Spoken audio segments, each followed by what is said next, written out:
നമസ്കാരം. റാഫ് ഫുട്ബോളിലേക്ക് അവർക്കും സ്വാഗതം.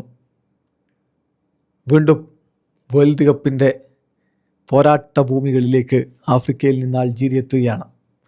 ഏതാണ്ട് ഒരു പതിറ്റാണ്ടിന് ശേഷം അവർ വരുന്നു. അൾജീരിയയെ സംബന്ധിച്ചിടത്തോളം അത്ര എളുപ്പമല്ല കാര്യങ്ങൾ. ആദ്യ കളിയിലെ തന്നെ എതിരാളികൾ അർജൻറ്റീനയാണ്.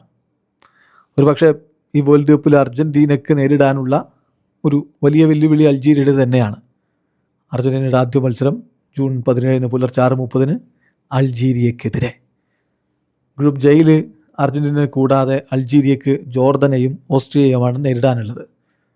ഇപ്പോൾ വേൾഡ് കപ്പ് മത്സരങ്ങൾക്കുള്ള അൾജീരിയയുടെ സ്ക്വാഡ് പ്രഖ്യാപിക്കുമ്പോൾ അതിൽ സൂപ്പർ താരങ്ങൾ ഉൾപ്പെട്ടിരിക്കുന്നു.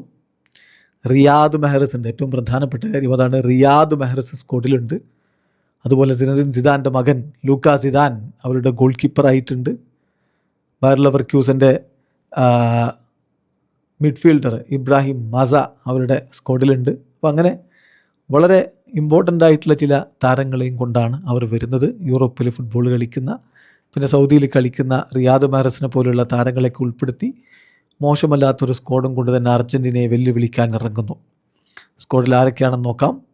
ഗോൾ കീപ്പർമാരായിട്ട് സ്പെയിനിൽ ഗ്രനഡയ്ക്ക് വേണ്ടി കളിക്കുന്ന ലൂക്കാ സിദാൻ, അതുപോലെ അൾജീരിയൻ ക്ലബ്ബായിട്ടുള്ള USM അൽജറിന് വേണ്ടി കളിക്കുന്ന ഒസാമ ബെൻബോട്ട്, പിന്നെ സ്റ്റേഡ് നോയനൈസ് സ്വിറ്റ്സർലൻഡിലെ ക്ലബ്ബാണ്, അവിടെ കളിച്ചുകൊണ്ടിരിക്കുന്ന മെൽവിൻ മസ്റ്റിൽ, പിന്നെ അൾജീരിയയിൽ തന്നെ കളിക്കുന്ന CS കോൺസ്റ്റന്റൈന് വേണ്ടി കളിക്കുന്ന അബ്ദുൽ ലത്തീഫ് റമാദൻ എന്നിവരാണ് അവരുടെ ഗോൾ കീപ്പർമാരായിട്ടുള്ളത്.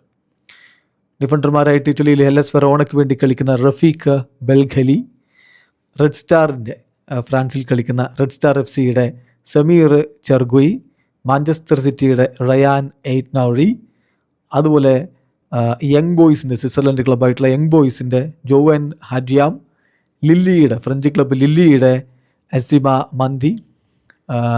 മന്തി, പിന്നെ ബൊറൂസിയ ഡോട്ട്മുണ്ടിൻ്റെ ജർമ്മൻ ക്ലബ്ബായിട്ടുള്ള ബൊറൂസിയ ഡോട്ട്മുണ്ടിൻ്റെ റാമി ബാൻസ്ബിയാനി, അതുപോലെ അൾജീരിയൻ ക്ലബ്ബായിട്ടുള്ള കബൈലയുടെ സിനദിൻ ബലൈദ്, അൾജീരിയൻ ക്ലബ്ബായിട്ടുള്ള USM അൽജറിൻ്റെ അഷ്റഫ് അബേദ, പിന്നെ ടുണീഷ്യൻ ക്ലബ്ബായിട്ടുള്ള ടുണീസിൻ്റെ മുഹമ്മദ് അമീൻ ടൗഗായി എന്നിവരാണ് അവരുടെ ഡിഫൻസിലുള്ളത്.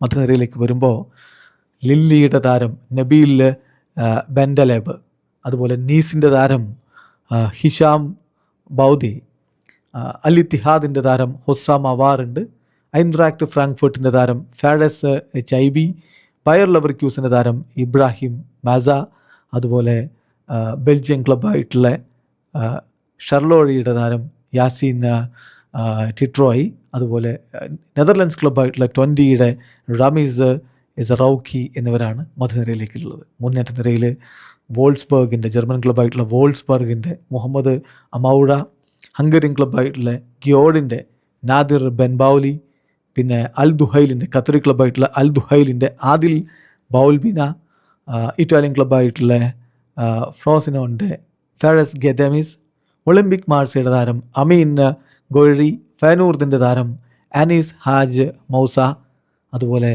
സൗദി അറേബ്യൻ ക്ലബ്ബായിട്ടുള്ള അൽ അഹ്ലിയുടെ റിയാദ് മെഹ്റസ്. അപ്പോൾ ഇതാണ് അവരുടെ സ്ക്വാഡ്. മോശമല്ലാത്ത സ്ക്വാഡുണ്ട്. പ്രമുഖ ക്ലബ്ബുകൾക്ക് വേണ്ടി കളിക്കുന്ന താരങ്ങളുണ്ട്.